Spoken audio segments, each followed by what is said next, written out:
As you are aware, we need to do a lot of media advocacy. We empowered the secretariat led by the CEO to undertake media advocacy. And I'm happy to report even this week he was in KPC. So far, he has articulated issues affecting media, affecting our members on 4 TV and 1 radio stations. That is the KBC, he has been there twice, K24, KTN News, and also in Oro and Ort 96 Radio. And I published 2 articles on Nation and the Standard newspaper, both print and digital. And I believe you have seen what we are doing that.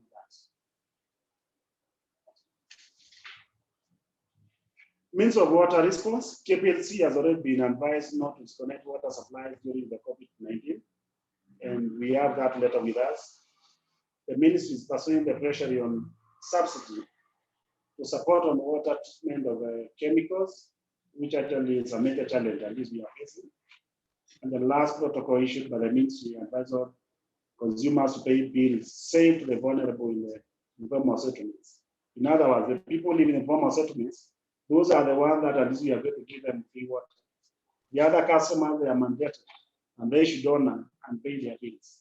What they are doing at the moment is only a deferment of a liability, because by the end of next month, we'll be disconnecting them.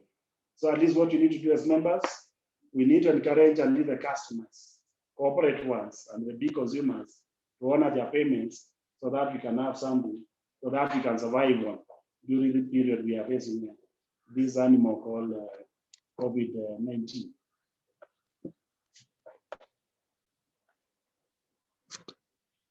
EC resolutions. I'm pleased to inform members that we held our first online EC meeting on the 4th of April 2020 and make the following resolutions. 1, EC noted and appreciated the good work on the Secretariat during the ongoing COVID-19 pandemic. Members note to prioritize payment of electricity bills during COVID-19. In other words, under that point of the bill, don't pay any bill now during this period we have in this COVID. So the month of April, May, and June, do not pay any payment so that we can improve on the cash flow on the end. Those with KRA pending issues, tax obligation, for example, VAT, we need to write to KRA and copy to the Ministry of Water and the accountants. This point, I'm raising this point because we have some institutions that we know they got some demand letters. We need to write a letter to KRA, have a meeting with them, and see how we can sort out those issues, but not now to attack your accounts during the period we have in this challenge we are facing. Those with loan obligation should negotiate and structure their loans with their financials. That is, your institutions, even your employees. You have a right to go and talk with the banks and restructure the loans so that either you elongate the period, so that now you are serving, even the institutions should not be suffering because of at least the tight schedule or the banks what they want to discard that from the account. So we need to structure our loans with the banks and even encourage the employees also to structure their own personal loans so that also they can survive during this period. Customers who refuse to allow access to their premises can. In other words, if we have a customer who is not allowing us to access their premises for us to read the meter, based on the last 3 months, the 4 months, 5 months, you have a right to give an estimate based on the past consumption, based on average of 6 months, the 4 months, and that will give you the estimated amount that we need to charge that customer.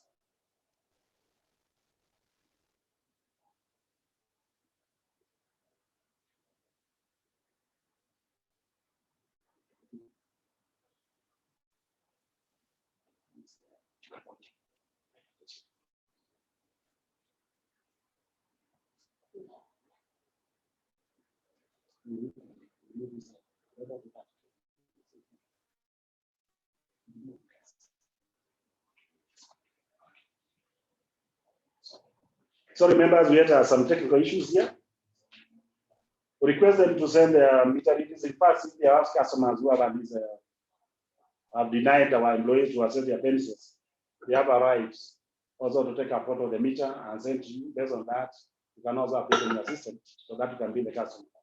EC Select Committee to means Cabinet Secretary on COVID-19, support water service providers and tax matters. That's also we have organized ourselves. We are going to have a meeting with the CS on issue to do the tax matters. All data submission for water service providers should be centralized and done through Waspa. I believe for the last 2 months, we've sent a lot of reports, and I'm happy, and I want to appreciate all the water companies for the data that you sent to us that enabled us to submit the Ministry of Water, even the regulator, and anybody is willing to partner with us and work with us. In conclusion, water service provision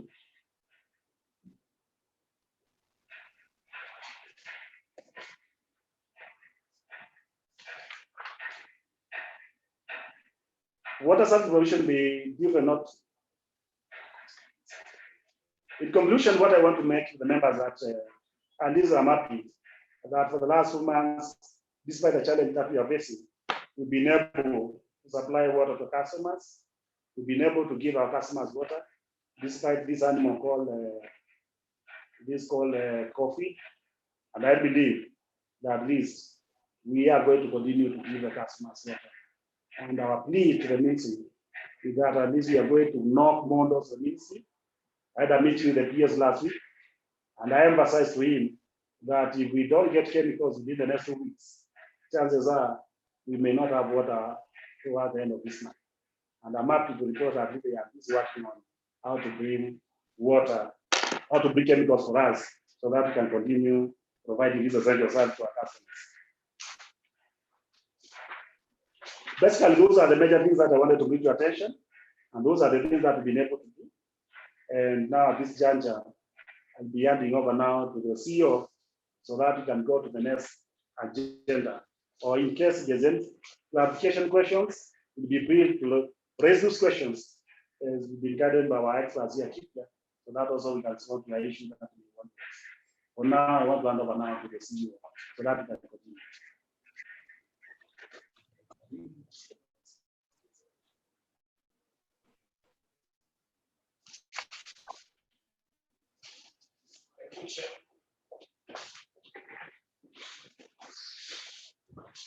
Thank you, Chairman. Now, members, if you have questions, I think we'll propose the report at the right time towards the end and adopt it. So we'll go to the second presentation. We get through with these presentations. They're the 2 core presentations. Then if you have a question, our team is able to see the charts that you are sending. You can use the charts just next to participants there, and you put in your question. They'll be collected. It will also be easy if you have questions. Just note them down, then they'll be picked up towards the end. Now, I'll take you on the status of COVID-19 and how it has affected service provision in the country. Please go to the next slide. I'll keep this the profile. These are members, we don't need to take them through the profile. So we can run through, please just proceed until I tell you stop.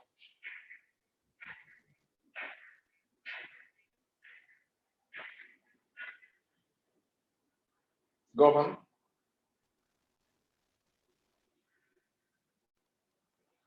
Just go on. Ah, fantastic.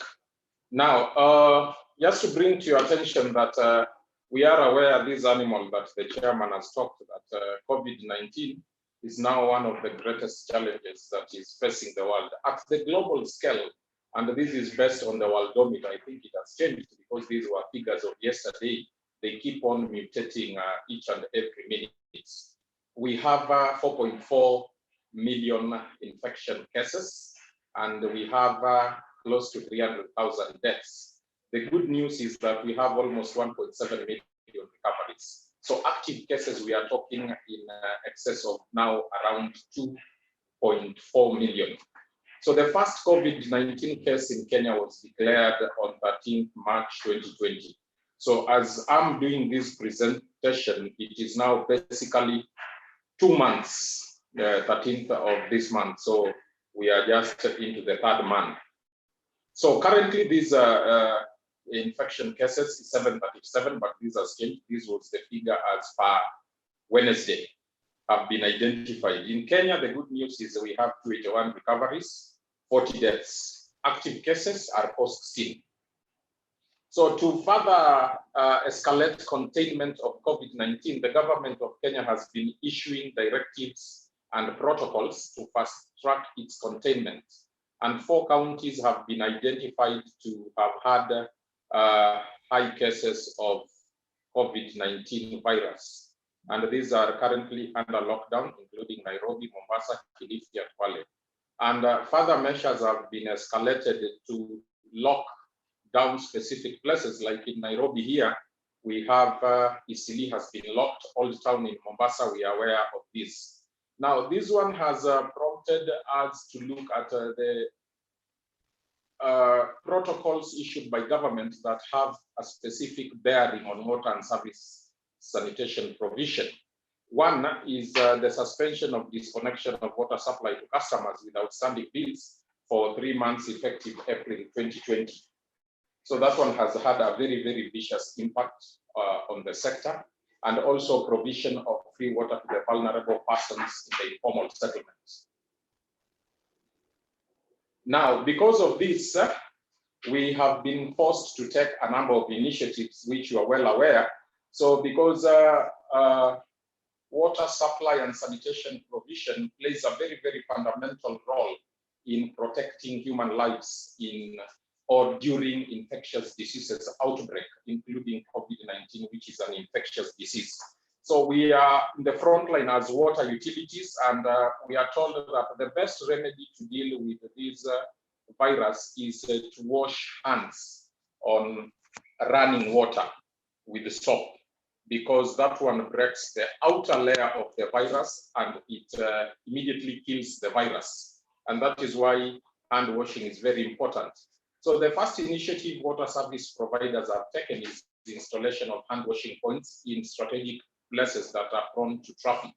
These include market center, bus station, informal settlement, health facilities, police stations. For WSPs, we have installed in excess of 2,000 hand washing points. Other strategic partners, including the ministry, another 4,500. So the total, as we are speaking, in the country is at least 6,512 points that have been installed. So these are manned and refilled by respective WSPs, including provision of soap. So that is one of the initiatives. The other one is installation of storage tanks and water tracking. Critical areas without access to water have been identified, and these are specifically in the informal settlements. So as we are speaking now, 494 water tanks of different capacities ranging from 1,500 to 10,000 liters have been installed. So where we have been able to connect, the utilities have been able to connect this to the water supply, it has been done. Where it has not, because it is not within the reticulation network, water bowsers have been deployed. So as we are talking, these are the other strategic points within the informal settlements, and this is where we have a beehive of activities in terms of water tracking. So in the country, we have already mapped out 93 water bowsers, and we know that there are other good or well-wishers that have supported the utilities, like in Mombasa. So they are in excess of 93. Now, the other thing utilities are doing is provision of personal protective equipment, gloves, sanitizers, and masks. Reconnection of disconnected customers, because it is only moral and justified that as we are the frontline soldiers, and that is the first line in terms of protecting human health, is that those people who have been disconnected come back to the system. And I think utilities have had arrangements on how payment will be made, because there is pressure now on water service provision. Many utilities have deployed effective communication tools with customers just to pay fidelity to the government protocols of social distancing, employing use of SMS, email, social media. This involves WhatsApp, Facebook, Twitter, and free-to lines for communication. Some of those messages, I have good photos down there that we'll be able to explain. Customers have also, and visitors, been limited to the company premises and any other installations of the utilities until and unless when it is necessary. To avoid congestion, staff are also working in shifts. And not only staff meetings, many meetings now in the utility, including board of directors, even this meeting are now being conducted online. So those are some of the initiative. Provision of hand washing soap. You will see there's a good photo there that is captured. We have also been advocating for this, and our partners gave us over 2,000 liters that was distributed to the entire country. So that is an initiative. Creating awareness on government protocols such as social distancing and hand washing. I think the use of correct use of mask and the protocols of hand washing. I think there's a photo that will elaborate this. Now, the impact of COVID-19, this has had a very drastic, significant reduction on the revenue of the utilities. Most customers have interpreted suspension of disconnection to mean non-payment of water bills. And this has resulted to a dip into collection efficiency. According to impact issue number 11 of 2019, the average collection efficiency is, you can correct that, is 94%, not 95%. And that brings the figure to around 30%, because averagely, if you look at the billing in the sector, is around 1.7 billion in a month, an average of 85 million in a day. So this one has gone way down. And I think for the month of April, it was not good because we did not raise beyond 600 million. So that one is very, very critical for the sustainability of utilities. So I think this is the elephant in the room. Now, how have we done this? I'll put them side to side, the impact and also what we are doing to address. I'll juxtapose. Now, creating awareness to the customer on the importance of prompt payment of bills through e-flyers. And we've seen a lot of utilities doing this, that we are frontline soldiers. They put a picture where maybe the employees who are dealing with a water burst and any other thing that propagates water service provision, and take them through the protocols of maybe stay home, wash your hands. So that one is also good. Media advocacy, the chairman alluded to this. I've been in a number of media stations, and I think on Wednesday I was in KBC for 2 hours. And I think I had a very, very elaborate discussion touching on the impact of COVID and also flooding. We will be sharing this link as soon as it's able to be uploaded. Now, go back, please. I've not cleared that. Now, in terms of advertisement campaigns, now what we are doing now is, I think still this is the animal in the room, and already we have a partnership with the Wasnet, and what we want to do is ensure we have advertising messages running on national TV. If you see Citizen, you will see there's a bread which is being advertised. I think it is festive. We want customers to understand and appreciate the process of coming up with potable water. We want to show where water is abstracted. We'll pick a very raw water system like thicka water. We go to Chania River, you show how the water is blood red, how it goes through the system to ensure that it is flocculated and also it is disinfected. Then from there, it is pumped. Then from there, it is distributed to customers. It is taken through water boosters, kiosks. We want that message, 1 minute to 2 minute message that will be running for a month plus, and give them the reason as to why they should pay for their bills. So that campaign is still a work in progress, and I'm happy Wasnet have picked this one. So we can move to the next. Now, accumulation of debts. We can see most utilities are unable to meet the cost of operation. Remember, 1.7 billion is the monthly billing. 900 million alone goes to salary. 250 million electricity. 200 million water treatment chemicals. Another 195 million goes to regulatory fees, and maybe another 200 million goes to operation and maintenance expenditure of the infrastructure network. But the three key that I'm mentioning here is the salaries and electricity and water treatment. Because if you don't have electricity, if you don't have water treatment chemicals, the staff are not paid, you cannot be able to produce potable water. So, and this is our line of advocacy. So we have already engaged in terms of addressing both levels of government. Utilities are addressing this, and we have seen that the county government of Kakamega, I think it was in the newspaper, they have given 36 million, but the truth is that they have not been given. I had a call. That was just a proposal, and I'm told that the county assembly has not approved. So you can see we are still in red. So we have even appreciated them, but I think that one has not come to bear fruit. But we still, because these are the duty bearers in terms of constitutional mandate schedule 4, that's where the buck stops. Would want to see the same vigor the county governments use when they are claiming leadership in utilities. It is the same vigor would want to be displayed when they are coming to protect utilities in terms of service provision.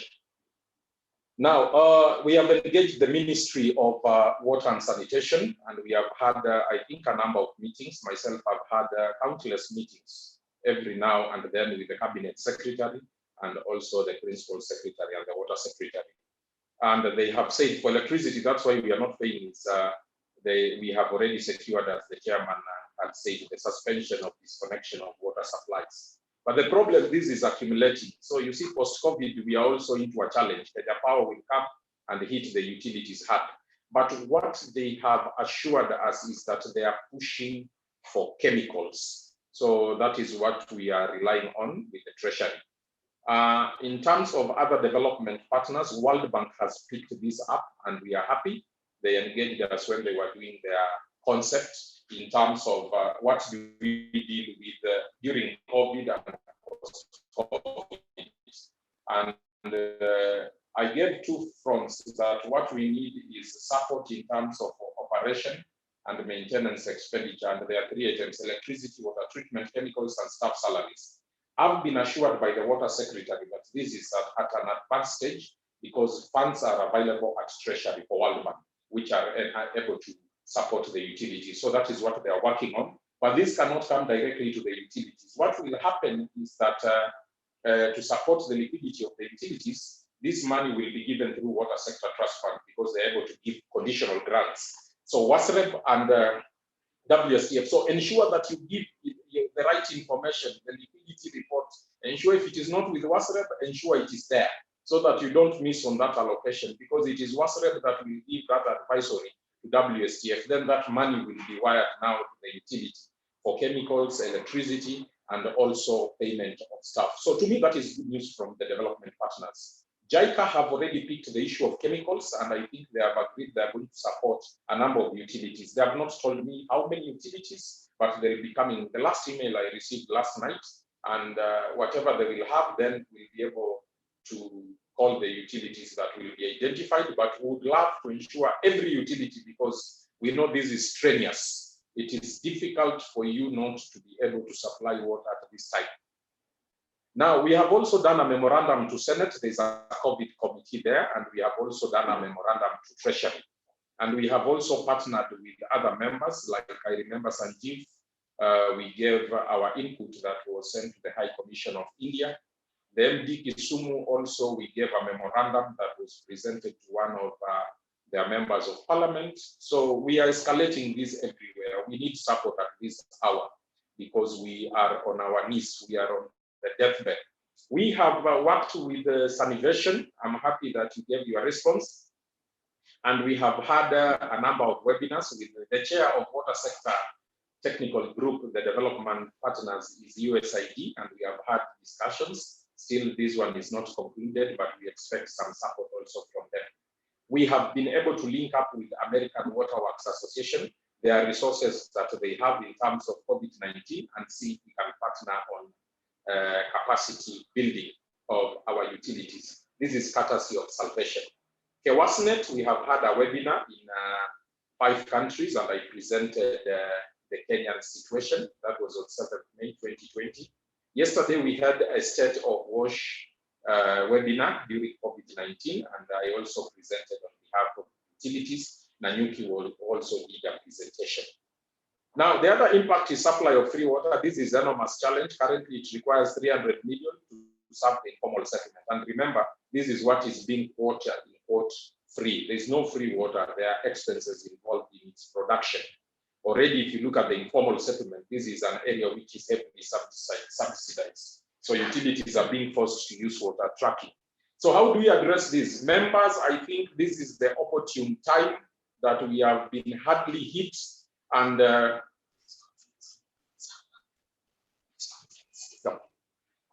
we have been hardly hit, and this is time we go the Safaricom way, we go the Kenya Power way. We need to install prepaid meters. If we have prepaid meters, the units run out, let the customers be looking for us, not us looking for the customers. So the chairman is nodding his hand, and I want us to take this with the seriousness it deserves. We should not be tax collectors. This should stop.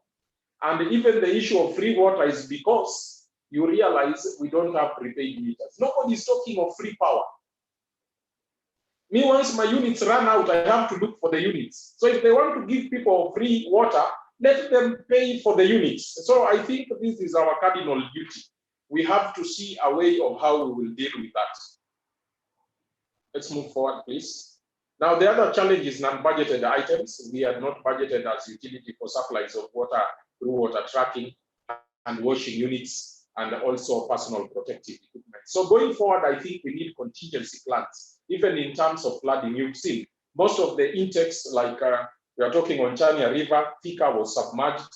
I saw Kamakwa treatment, it was also in water. Bomet was flooded, Siaya. If you talk of Othaya Mkuruini, a lot of landslides. To Russia here, the pipeline was also washed away, and it took almost downtime of 6 days. Nairobi here now, there's a very big problem. Gedu treatment works. You find that the main treatment line has been washed away and it is in the forest. It is a problem. And you find a lot of debris in the intake. So it is difficult now to abstract the water. There are a lot of blockages. You have to be on and off. So this is something I addressed also on national TV, that for the next 2 weeks, Nairobians should brace up for difficult circumstances. We are doing a lot to ensure that the system goes back, and I'm happy that Athi Water is undertaking this. So we need contingency plans. This will lead to budgets, and they have to be included in the tariff, so that in such a situation, the WSP is cushioned, because we will not be running development partners each and every time. Remember, we are a middle income economy. And what is the import of that is that we no longer have grants. So low coverage in the informal settlements, we would not be running like headless chicken with water tankers everywhere and tanks. So we need here now the development partners, the government, private sector to come together to ensure that we increase access in the informal settlements. These are the areas that are hard hit. Next. Now, reduce meter reading efficiency. I don't want to talk about this. Chairman talked about it. Our customers, our staff are being denied access. So you have been advised what to do. Some utilities already have suspended salary increments because it is a very, very difficult moment. And I think our staff will be able to understand the times we are living in. The beauty is that we have also received some donation from partners, tanks, pipes, fittings, and sorts. But I think I saw one of our partners offering to provide some pipes, and I think we had requested for proposals from utilities. There's also savings on administration costs, reduced allowances in terms of traveling costs here and there. Even when the board of directors meet, you only pay maybe sitting allowance, but not traveling allowance and night outs.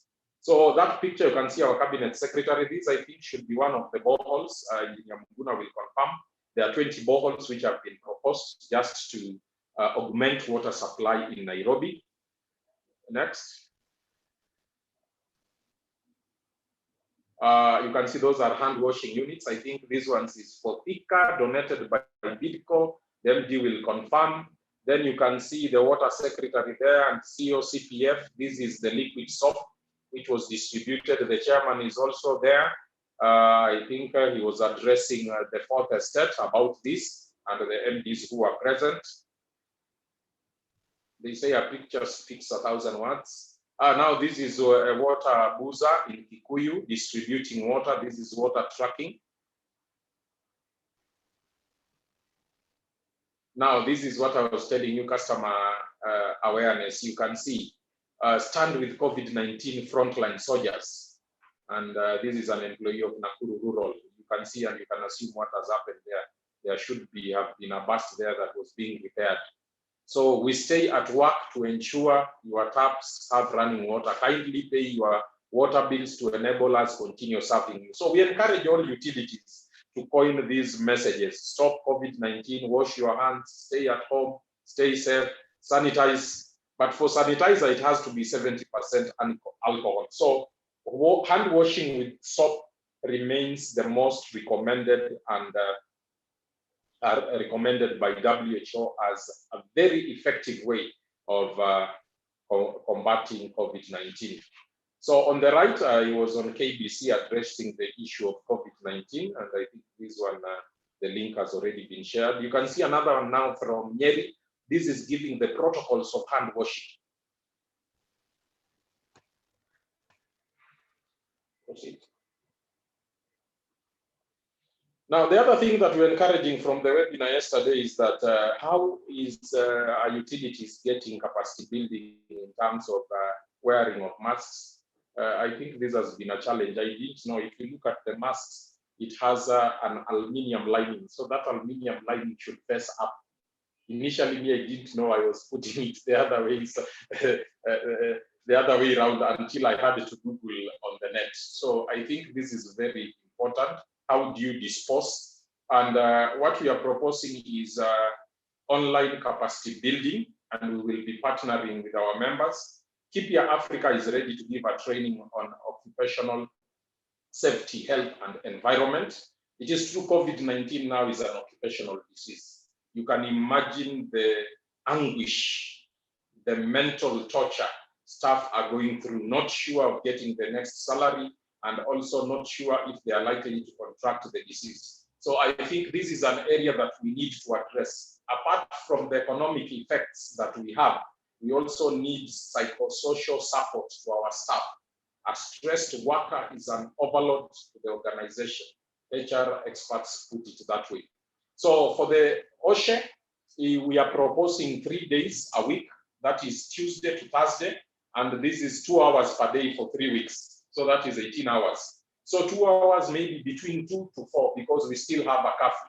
So if workers can work, then we would encourage you now. We see you have gone online, but it will be good if you can set a room where you have the IT facilities. If you have 3, 4, 5 staff accessing the facility, and also in terms of maybe the network, the bundles, then that we would recommend.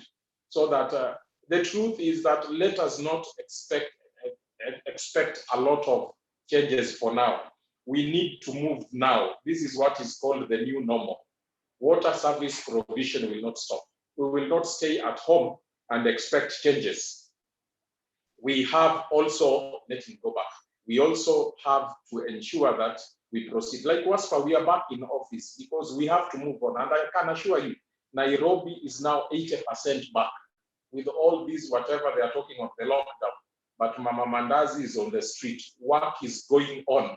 So don't be cheated that you still stay in the house. So we need to soldier on, we need to work because that is our service to humanity, but we ensure we keep all the protocols. So this will come at a reduced fee, and I think we'll not be charging whatever we have been charging.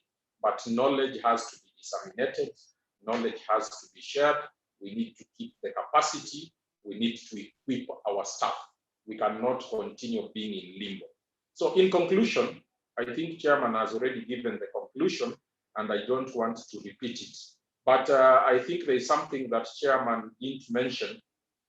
So we have been talking with the ministry, and what we are seeing is that there is a slow response. So the proposal is here that the members allow the executive committee to call for a press conference. And in this press conference, we want to give the red light to the nation that where we are now down. We don't receive money from the exchequer. Whatever we are getting from the customers is not enough. We cannot squeeze water out of the rock. We understand the economic effects that have happened to our customers. So it behoves both levels of government, because when you're talking of water service provision, this is a human right. So the government has to strongly step in and ensure that some of these fundamental rights that are recognized in the Bill of Rights, all our people have access to it by financing. And we are only asking for 5.1 billion for 3 months. If you look at a trillion budget, that is nothing. So I think this is, we have to take advocacy to the next stage. And the chairman, I think, also will arrange a meeting with the chair of COVID committee, the emergency response committee. They are receiving money. So some of that money should come to water. We know there's a lot of politics, but now our doors, we are not closing any door. Any door that we find is open, we will knock, and if we are allowed, we will enter. Otherwise, thank you very much. Oh, that is Albert Einstein. You can read it. I think now after the two presentations, now we will go back to the chairman's report. It can be displayed, and I don't know if we have received questions, and if we have not received questions, then what will automatically happen is chairman, we will open the floor so that questions come, then they are answered. And it would be important for us to get those questions so that they can be attended at a go. So we can move now and get questions. Alfric, if there's somebody, if there are questions, somebody has raised.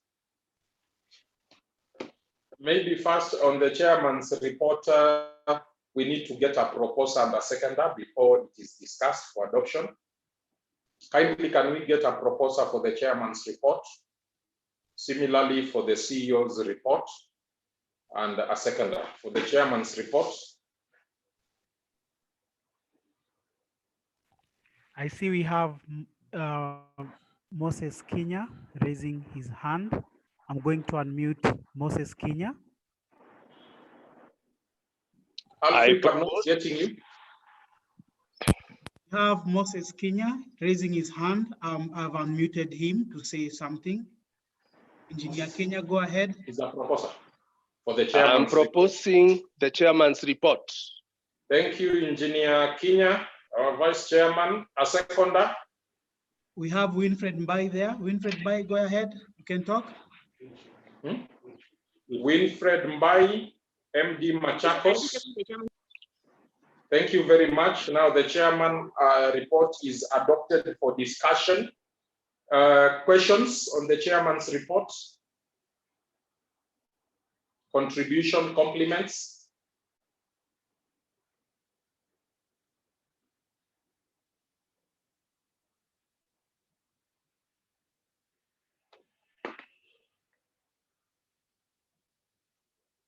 We have any compliments? Are they unmuted? Compliments on the chairman's report, any addition?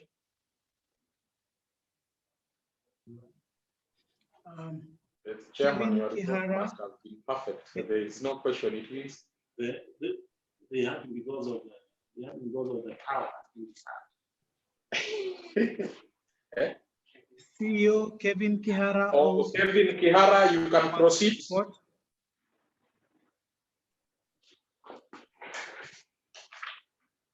No, I'm not getting the sound yet. Kevin Kihara, you can go ahead and contribute. Good morning. Mine was to ask a question of the CEO. On the CEO's report? On CEO's report. We have not adopted it. Okay, chairman's report. It cuts across. It's okay. You can let's have your question. No problem. Let's have all. Is there any likelihood of a subsidy being introduced through the Ministry of Water by a donor for the water service providers? And secondly, is there a possibility of the government shouldering issues such as chemicals and power going forward. Okay. So we can have a number, thank you. Maybe at this juncture, to make it easier, can I ask a member to propose the CEO's report, because the discussion is open, so that we combine? A proposer? CEO Kevin Kihara sent in a chat saying that he proposes the chairman's report.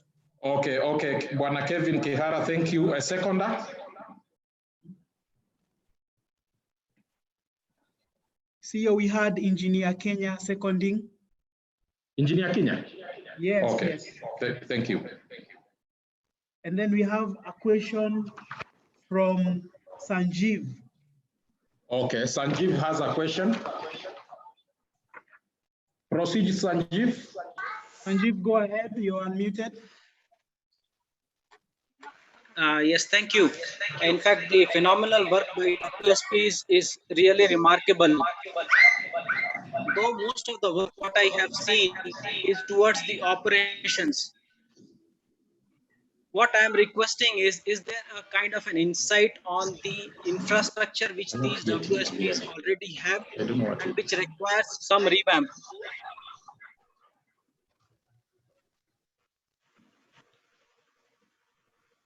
Alfred, you got it? Sanjeev, we didn't get you. Kindly send your question via the chat and then we will read it out. Okay, fine. I will send it in chat. Okay, let's proceed.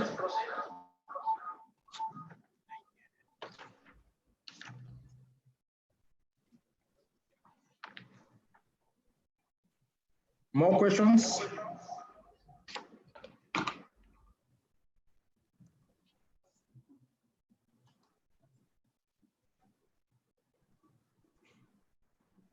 Okay, see, we have John Karori.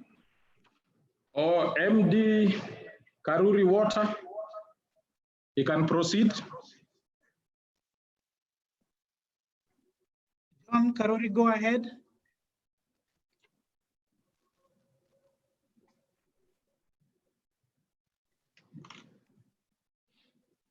MD Karuri, you can proceed.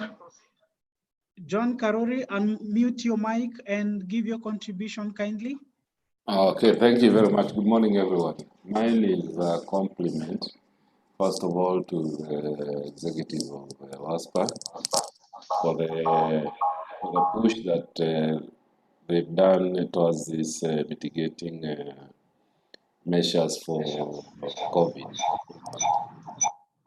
And also, I've been watching the CEO's TV's appearances, and I think is doing a good job. So mine is for the executive to keep up the good work. Thank you.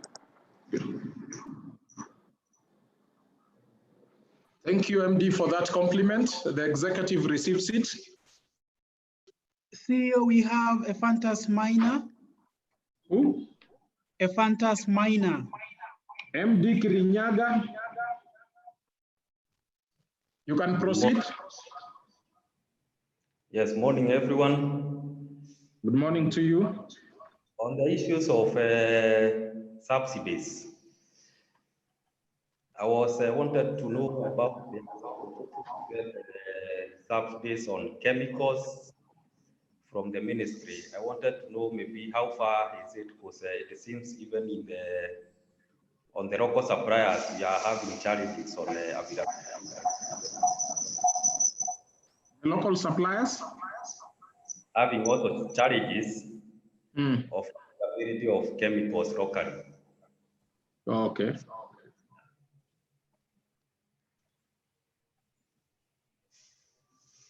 Okay, challenges of supply of chemicals, that is noted.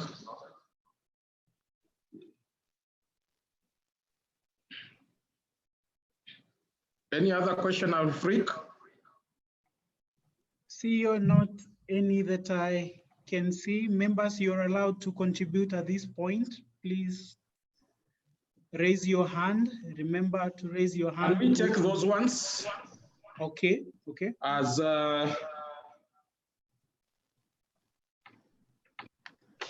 now, maybe before I allow the chairman to come, who will talk about the possibility of chemicals from the ministry, is this challenge that of local supply of chemicals. That is true, it has been a concern. And you remember what we did was a market survey and also taking stock of chemicals that were in utilities. Now for alum, soda ash, those ones are available locally. But when it comes to chlorine, that is a disinfectant, we have realized, and I think this was an eye-opener, is that it is not manufactured locally. It is imported from two countries, China and India. So we had very little supplies. The major suppliers we are talking about, Kel Chemicals, had run out of chlorine. We are talking of Pan-Afric, they had run out of chlorine. The only supplier who had limited chlorine is Junaco, who supplies Nairobi and Nakuru. So that is a big challenge, and we have already posted these to the Ministry of Water. And I think they have escalated it to the Ministry of Foreign Affairs. So we were offered some disinfectant from, I think, India. But what we realized is that here we use calcium hypochlorite. Them, they were giving a different disinfectant that cannot be used here, so it was rejected. So that was the challenge, but still we can push on that, on the issue of seeing if support can come from outside. But what we have seen is that India was also under lockdown, it is affected, and the flow of chlorine was very slow. So for the other ones are locally available. But the challenge has been now, because we wanted the ministry to engage the local suppliers. You're all aware that the ministry has no budget. It is either through the waterworks development agencies. So the issue of chemicals has been pushed to National Treasury to release some amount.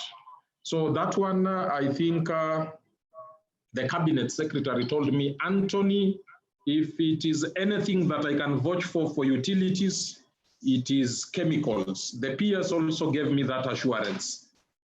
So that is our only hope that we are talking about. But we know there is a big challenge in terms of chlorine. That is a very, very big challenge. But I'm happy that there are local suppliers. If money is available, they can arrange and have it. Like Junaco, when I was talking to her, she was telling me I have 41 tons here in Tanzania. And if you have another one, just give me a week. So the problem is not even that flow of chemicals per se. Just let the money be available now. Chemicals will appear. That's what I believe. So the problem you can't discuss with suppliers and you don't have the money. So that is the challenge. And I think as the chairman has talked about, this is what we now want to escalate to the committee on COVID that is now getting money and issuing food. So without water, you cannot eat that food. It will choke you. You need water. So you take food, you also need water to push down. Also need to wash your hands before you eat. So that is important. Chairman, Kihara was talking on the possibility. I think I've already touched on it. On the possibility, and MD Karuri was just a compliment. Sanjeev, I don't know what he was talking about. I don't know, have we gotten the question from Sanjeev? Yes, we have the question from Sanjeev. Yes. So Sanjeev says the phenomenal work done by WSPs is mostly towards the operation.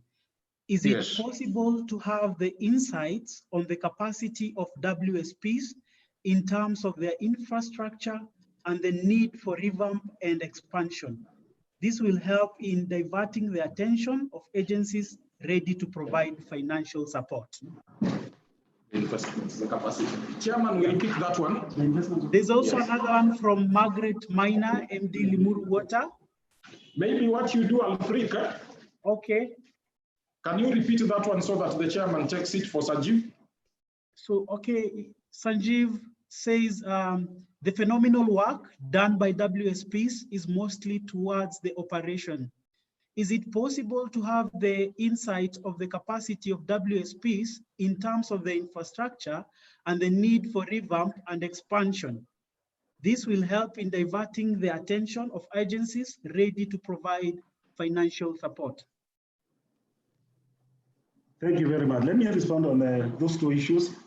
The first one was the one that was raised by Kiara and also another colleague of ours.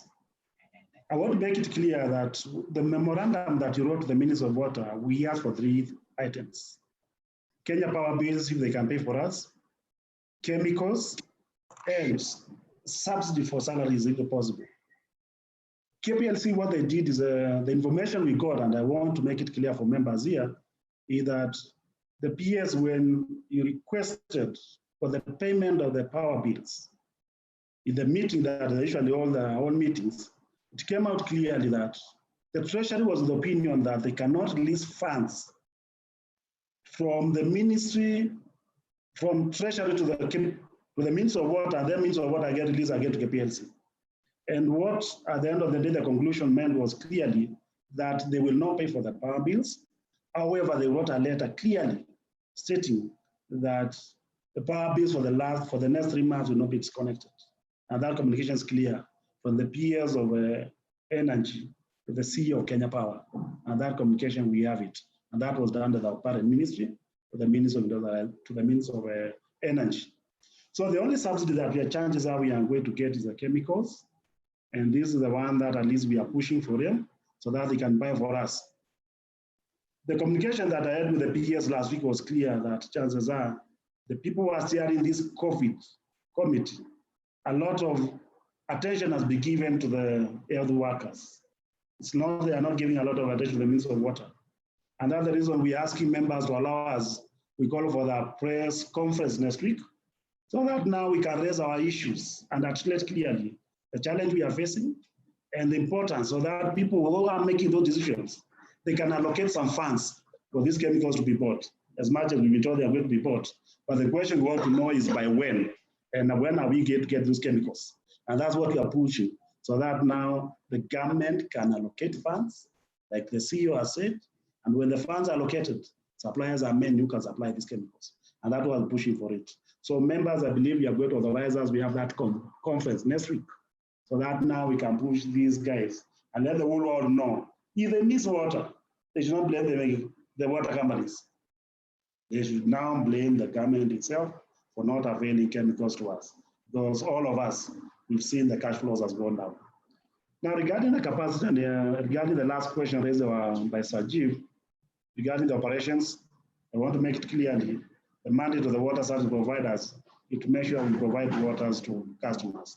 Regarding investments, ideally the way the water sector is structured, I believe you are aware, the people who are mandated to provide the investments to the government of Kenya through the water service boards and also the county governments, as we are only drivers, also providers only to make sure we give the customers water. So basically we are pushing the ministry to see whether they can also increase the investments regarding the capacity what needs to be done so that will enable members provide water to customers. Capacity, we are working on it to make sure so ourselves, we also increase the capacity among the employees by doing what we've been doing in the past about peer learning from each other. But we try to also to take advantage of the technology and see how we can move on to make sure so we do the capacity of our staff. But at the moment, what is important, let's try as much as possible to provide the general populace with this commodity called water as we move on. Members, another question? Yes, we have more questions. There's one from Margaret Minor, MD Limuru Water. She says, morning all. There was the water bills for informal settlement. Who is taking the responsibility and when will these bills be paid? Another question, the other one? The other one is from Patrick Alube. He says, I was wondering how the county government are coming in. Let me respond to the first question. Ideally, the communication was clearly that was given by the government of Kenya that the water companies to provide free water to the informal settlements. And if you look at that, ideally that water has a cost, and it's owners of each water company to come a ways of looking for a person to bear that responsibility. For example, let me give an example of Mavoko water. That water we are providing to informal settlements, we are charging the county government of Machakos. Because at the end of the day, somebody somewhere has to bear that cost. And we made it clear. Even we communicated with the county government of Machakos, we told them clearly that the water we are going to provide to informal settlements, free of charge, eventually we are going to charge them. Because who is going to help us? Because that water has a cost. For that truck to move requires fuel, there's wear and tear, the allowances for the drivers. Where are we to get this money from? So what we made it clear is that ourselves will provide water to informal settlement and charge that account of the county government. Whether they pay, they don't pay, one day a government will come on board and they will pay for that bill. And that's what we are doing. Or either if you decide in your case to provide a CSR, also you can do that. But this is not the right time to provide CSR because at least of the issues of cash flow. But regarding about the county governments, ideally the county government should come on board and deal with the water companies because these are the owners of these water companies. But what we've seen in the past, they are not coming on board. In fact, some of the people who hold a lot of debts, who are the major debtors in the water companies are the county governments.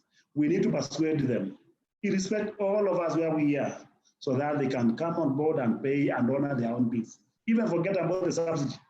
The bills for the water we've supplied to them, that we've given to them, they need to pay for that water. So the county governments, we've requested them, if you don't want to give the subsidy, for example, the county government of Machakos, we had a meeting with them, we requested them then pay our bills. If they were to pay those bills, we can survive for the next 2 months. So we are working together with them and request them even to buy for us even pipes, chemicals. Members, and I want to urge all of you, we should not get tired.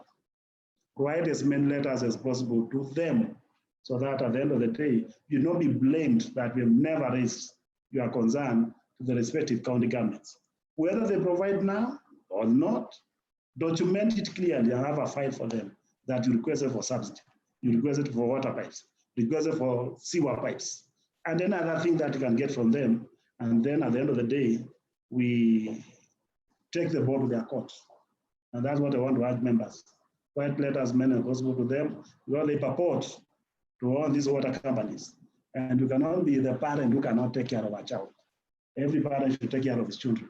So we need to engage them. And now they don't have money, but also let's push them also to make sure they live for months from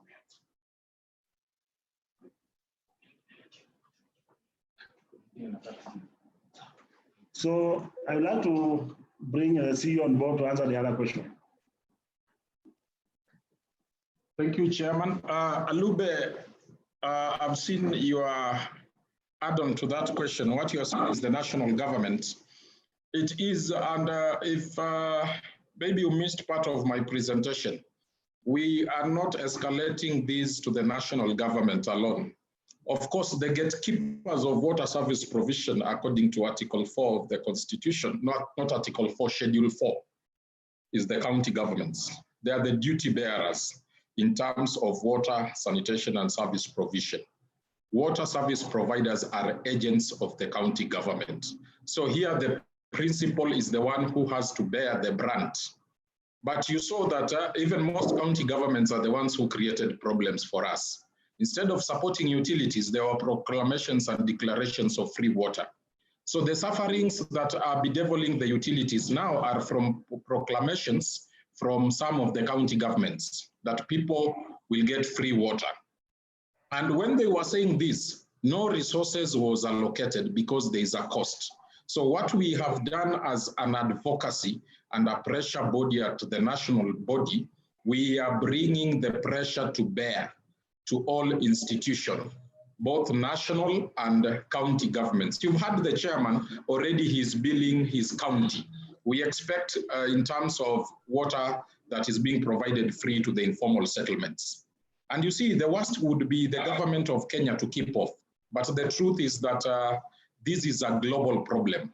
It is a pandemic affecting every nation of the world. So it is incumbent, because the custodian of the Constitution, the right to water is guaranteed in the Constitution. So the national government has a duty.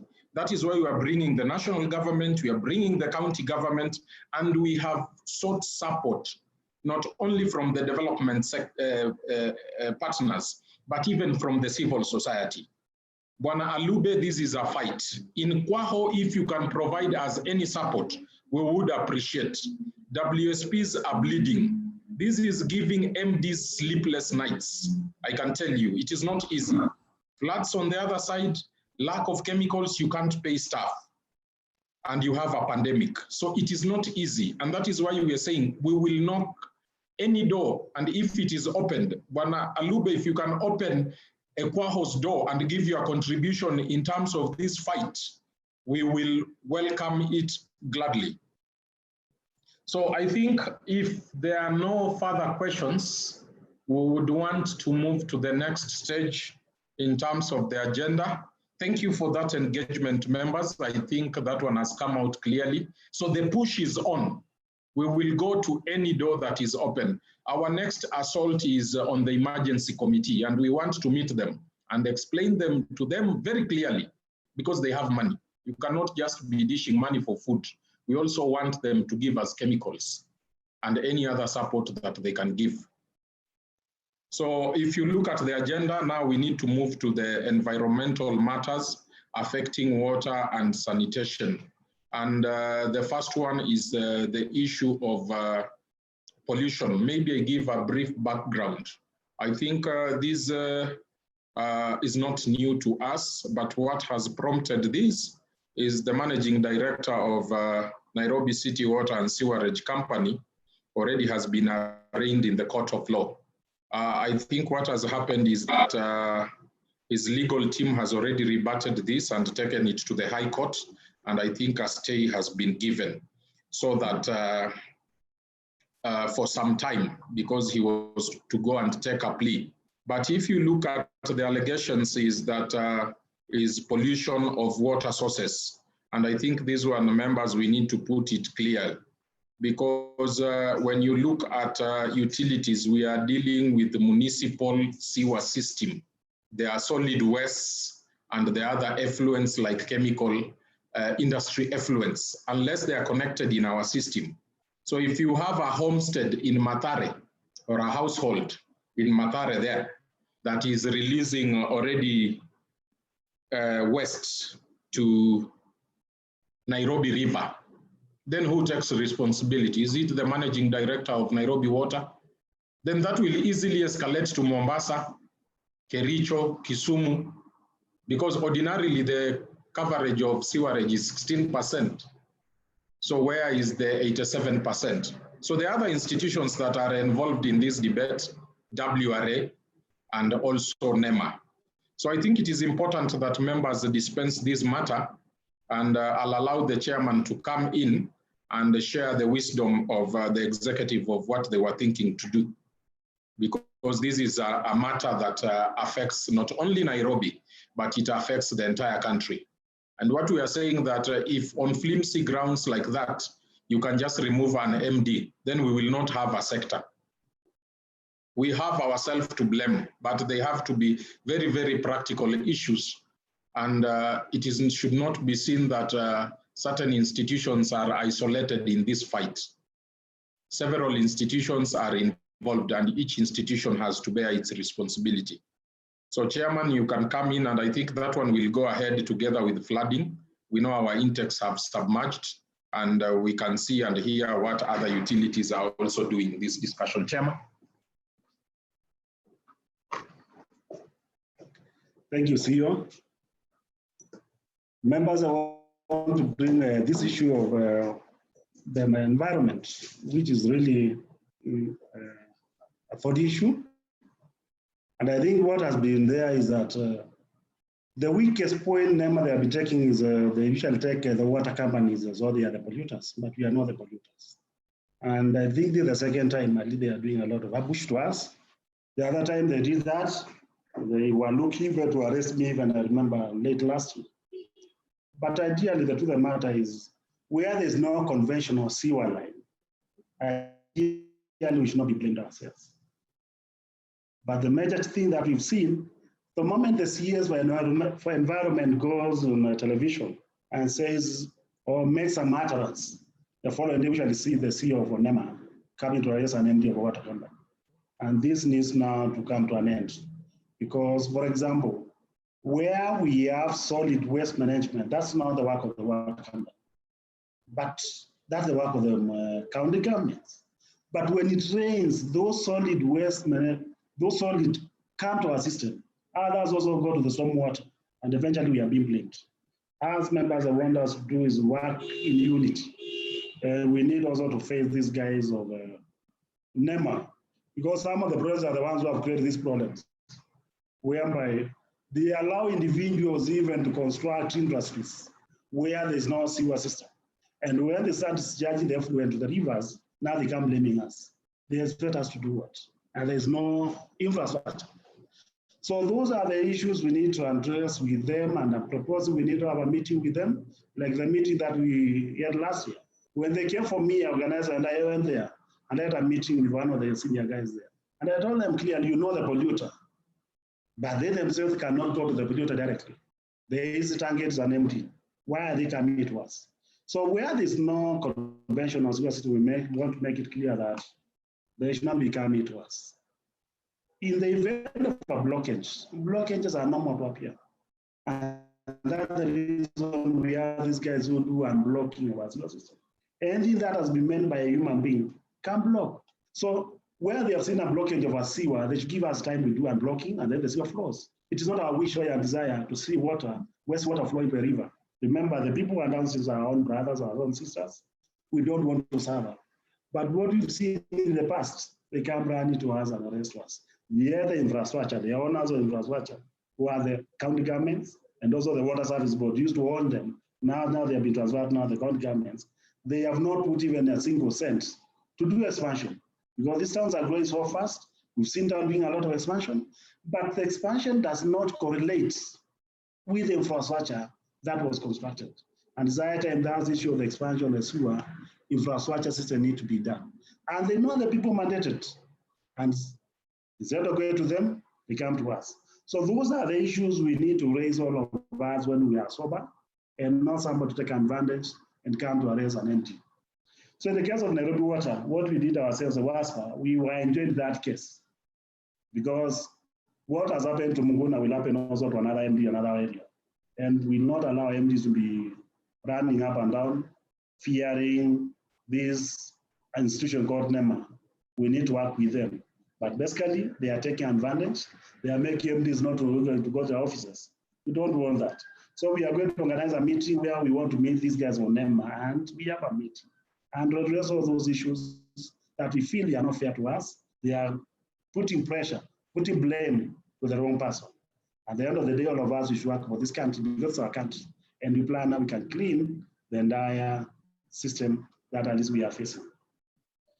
Regarding now the issue of the floods, I want to make it clear, all of us were affected by the floods.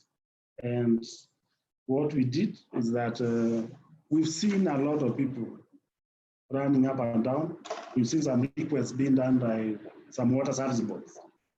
We need to prepare at least the damages that was done, and we need now to pass those damages to the water service boards and also to the county governments, and see how we can work together so that we can repair. I'm happy and I was pleased to see what has happened all over the country.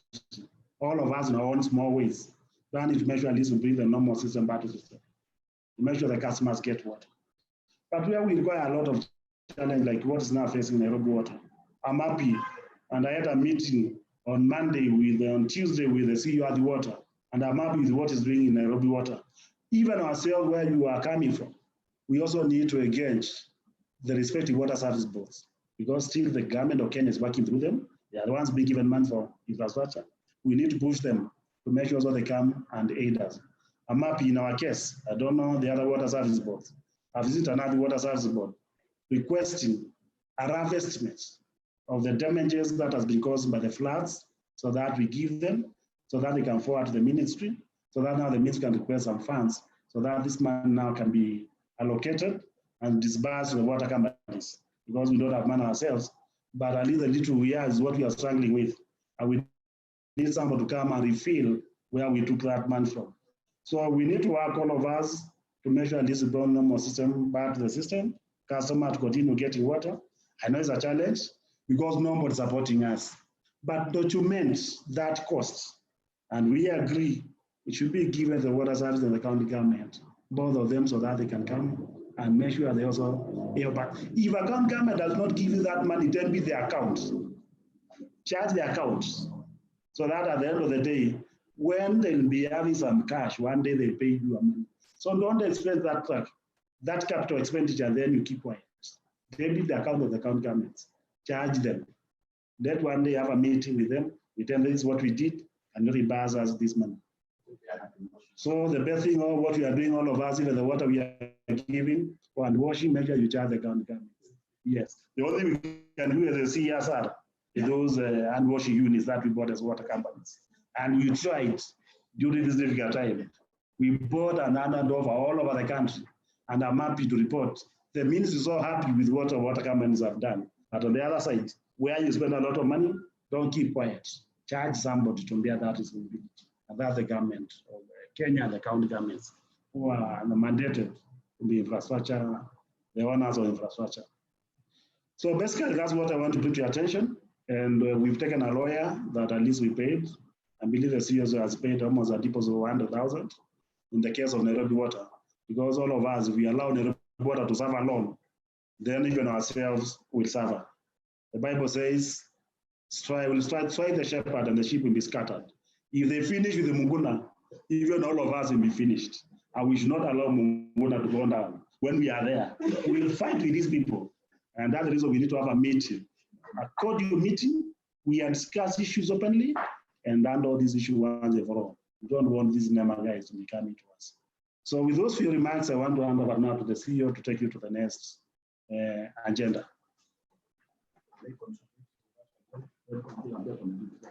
Now, thank you, Chairman. We are almost coming to the end. Any contribution to this agenda in terms of pollution, flooding?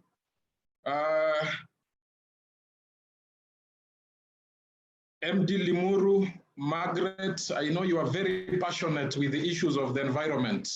I've not heard your voice on this matter.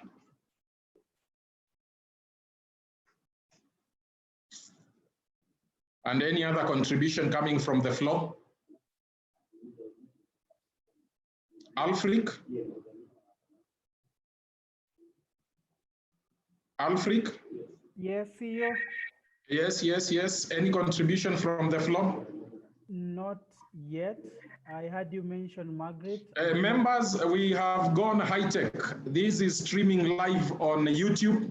We have sent a link on Waspa wall. You can share. For those who will not be able even to be part, this is being recorded. CEO, there's a contribution from Vimal of Doshi. Vimal says, CEO, we want to push buy Kenya, build Kenya. And he puts buy and build in capital. And he says, please, we need to uplift our economy in Kenya. We totally agree with Vimal. And what we would want him even also to do, they should think of starting a chlorine manufacturing company in Kenya. Why are we going all the way to India and China to buy chemicals? And this is a multi-billion industry already. We are expending in excess of 200 million as utilities. I know export processing zones, all sugar industries. So this is a challenge is that if they're able even to set up a manufacturing plant, then we will buy those chemicals from Kenya. And we will be supporting buy Kenya, build Kenya. Totally in agreement. So on pollution and flooding, any contribution?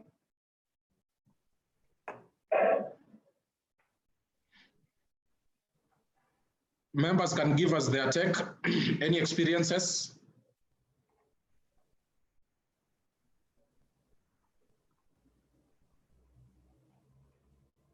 In law, they say, silence means concurrence. So that means, Chairman, members have concurred with you in whatever you have said. And I think the next thing we'll be doing is the press conference will also touch on these matters. So on regulatory issues is we have the Ministry of Water and Sanitation. I think we have done a lot of justice. We have really discussed. If there's anything on WASREB, WRA, Waterworks Development Agencies, because we are coming to the end of the meeting. So if you have anything on all those institutions, you can bring it forward. But I think on our side, we have really touched on a lot that involve those institutions. Maybe back to the floor, Alfric. Francis Minor raises his hand. Francis Minor, he can go ahead. Go ahead, Francis Minor. Yes, good morning, Bonasio. Can you hear me? Good morning, yeah, loud and clear. Okay, my concern is on Water Resource Authority. Yeah? WRA. Yes, there's a lot of boats which are being sunk currently with the excuse of COVID-19 without the, what we call, letter of the objection from us. Okay. The effect is that after the COVID, we'll have so many boreholes and we'll lose so many customers. What's the way forward on this? These are boreholes that are individual, or they are going to supply water to the public?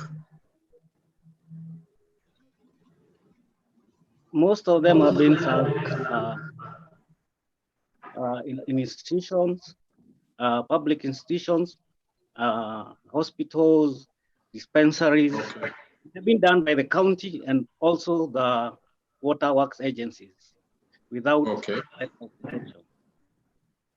Okay, this is a concern here because they are doing even where there is existing water supply. That is the issue. Maybe Chairman, you can comment. They can hear you from there. Basically, that is what members need to do. The ones that are being done by the county governments, those are the balls you need to take over automatically. They will become part of you. But where individuals are taking advantage and colluding with the officers of WRA, then you need to partner with the county government and the inspectorate departments. And where they find an individual drilling a bore without a letter of no objection, they apprehend. And that's how we are working here in River Mavoko with the office of the sub-county administrator. And we apprehend many of them. MD Olkalau, I believe your question has been answered. MD Olkalau? Huh? Okay, on WRA, that one is clear. Now on any other? Yes, CEO, there is more request to participate. Engineer Moses Kinya. Okay. Vice Chairman, you can proceed. Thank you, CEO.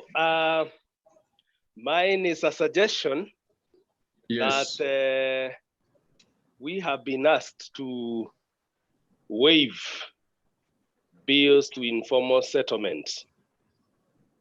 Why can't we throw a potato to the government that in place of this, because we know it's very difficult that government will ever give us money back, that they also waive all payment to WRA and to ASLEB for the months that they want us to supply the informal settlements free of charge, and also to cover for costs of the supplying and operating the hard washing units. I think we should trade in for that. Thank you. It's a nice suggestion. The levies, WRA. So that one, we are going to take it up. I'd already escalated it to Parliament that during this period, these levies should be suspended. And they are too much, around 195 million. I think we have not paid attention to this. But if you look at the levies, WRA, you look at WASREP, you look at the forest levy, KEBS, all this. I was looking at the impact issue number 11, then I realized that it is a significant chunk. The levies that we remit is similar to the amount of money we use on chemicals, because 295 million, there is no difference. So I think that one you're going to pick it up to the national government. But remember, also the chairman had suggested that bill your county. That is the duty bearer, because these other ones are advocacy, because WASREB I've seen that they are also saying they are not getting money from WSP, so their sustainability is also in doubt. So they want support also from the development partners.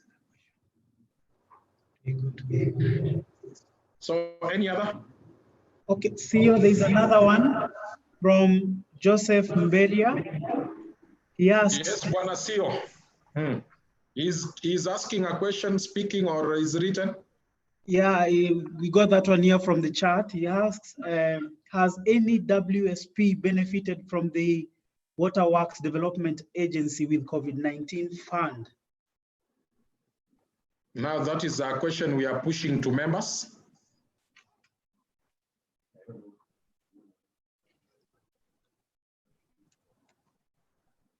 What we know already, Athi Waterworks Development is doing a lot of work in Nairobi, and washing units, drilling of boreholes, and maybe other MDs can say other benefits. I know Narok received a number of tanks from Rift Valley. I don't know now, is it Central Rift Valley? Chairman says he also got some tanks from Tanathi. So members can contribute. The floor is open. They can say the support they are getting from their waterworks development agencies.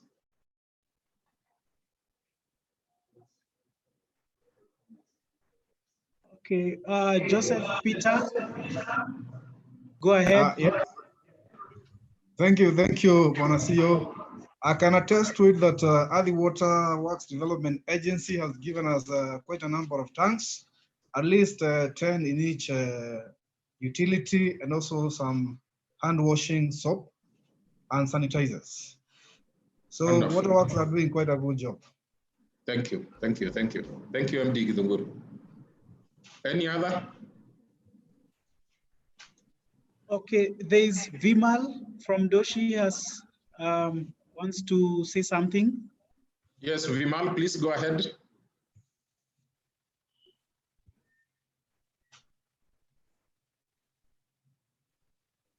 So we need to wind up. Vimal, go ahead.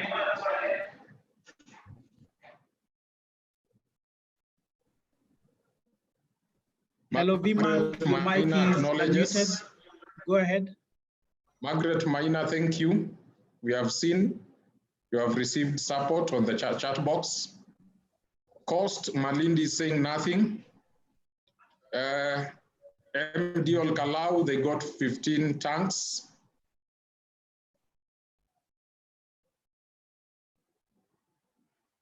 So I think that one will close the chapter on waterworks development agencies. We need to wind up because Chairman is about to leave for another meeting, and I think we have exhausted the agenda. What I wish to inform, as we are going ahead with COVID, we are having a lot of difficulties and all that. I insist all water companies, water boards to support the local industry as much as possible. And I'm basically not talking as Doshi, I'm talking as KEPMA, Kenya Plastic Pipe Manufacturing Association. We really need support from your sector and to carry on the flagship of our president, Buy Kenya, Build Kenya. So please inform all members and take this message to the parliament as well, that let's try and have as much procurement locally so that we can stay afloat and economy can be supported, our people can keep their jobs within themselves. Otherwise, we are going to have problems. The government needs to rethink on the procurement plan. please stop importation. Tafadhali. Thank you, Vimal. We are getting you loud and clear, but I think you should also appreciate the water service providers. I believe we have set the tone and our utilities are buying, unless you're saying our utilities are not buying from you. Because I can see the chairman here saying he buys from you. So we believe all other utilities, we are in agreement. If it is available in Kenya, why not? I think that is the message. And we need to have the money circulating around here. Now, ladies and gentlemen, if we are looking at the chat session, and that one is, I think, open to the public, everybody should be able to see and read. And again, this is being streamed live on YouTube, and we will share the recording of this meeting. I want to appreciate all of us because I can see that we have had very good participation in excess of 40 participants. Because of time, I'll not be able to read, but we acknowledge everybody that is online. I've seen even the MD Malindi has come on board. The MD Akachi, AK Tache, this was MD Mandera. That is good. Thank you very much. Now, Chairman, maybe you can come and do the round of closing, unless there is anything else. Otherwise, we really appreciate you for joining us. Thank you. Thank you, CEO. Members, thank you very much for participating from this online where we are communicating. We're using this system and this, the technology. And much to appreciate the presence of everyone. Thank you for participating. And I think this is the way we'll be now communicating now with this animal we have of COVID-19. I think we'll be using this kind of communication. And the next bi-monthly meeting, the CEO is going to communicate when are we going to hold it again. And then I want to urge your members, even the others, let's talk to our neighbors, make sure they come on board and participate in this now bi-monthly meeting. For those few remarks, we are working together. We'll move on together and see you executive next week when we are going to have this conference, this press conference that we want to have it so that we can communicate to the entire country for them to know at least the challenge we are facing, because some of them seem not know what we are facing. So for those few remarks, I want to wish you a nice weekend and enjoy yourself. Thank you very much. Engineer Kinya, can you pray for us?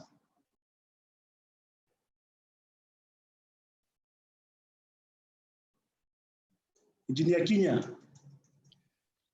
Thank you, Chairman. Then let's pray. Dear Heavenly Father, once again, we bow our heads before you in honor of your holy name. We are so grateful, dear Lord, for the very fruitful meeting that we have just had. Thank you for all the deliberations that we have gone through, all the suggestions, all the proposals, all the resolutions that we have made, Lord. As we proceed to implement, King of Glory, we pray that your goodness and your mercies will be upon us. And Lord, that you shall even help us to go through this difficult time. You know our desire, you know our hearts, and our willingness to serve your people in the best way, and especially at this time of COVID-19. We pray that you shall give each and every member the energy and the heart to serve even at this difficult time, even as we commit all our other staffs wherever they are. The Lord, you may encourage and strengthen them to serve to the best of their ability. We look upon you for help, and even as we disperse, Lord, we pray that you disperse us with your blessings. For this we pray in Jesus' name. Amen. Amen. Thank you, Chairman. Thank you, Vice Chairman. Chairman,